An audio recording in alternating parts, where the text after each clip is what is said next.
Sometimes you gotta learn how to make your own yarn, and here's how I make my own out of plastic, aka plarn. Typically this is demoed with grocery bags, but over the years I've found that most any kind of bag-like shape will do so long as it's close enough in texture to your standard plastic grocery bag. Anybody who still has to get their essentials through Amazon know that the plastic waste can be really excessive, especially with these airspace bubbles, so rest assured you can use them here as well. For the bubbles, you'll just have to cut a tiny corner to let all the air out. Once you have your plastic of choice flattened out, you're going to cut off just a sliver of the top and the bottom.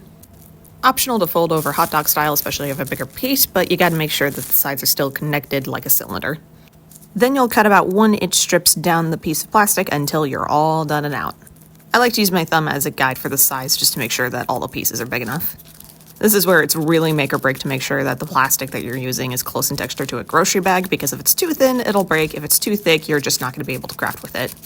For example, if you're going to try to use those very, very thin produce bags, good luck, because I promise you those are probably going to break more often than not.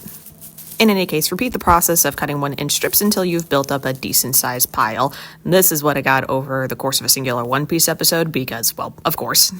Then you're going to unfold all the loop strips, take 2 of them and insert the end of one into the other, and then pull through to tie them together like this. Start winding the tied up strips into a ball and keep going until you have a whole new ball of yarn to work with. Plastic yarn projects can range from placemats to coasters, bags, jewelry, and even household knickknacks. But my go-to project, and a pretty popular one, is making sleeping mats for the unhoused in my community. Sourcing camping gear for cheap or secondhand can be really tedious, so this is just the next best thing.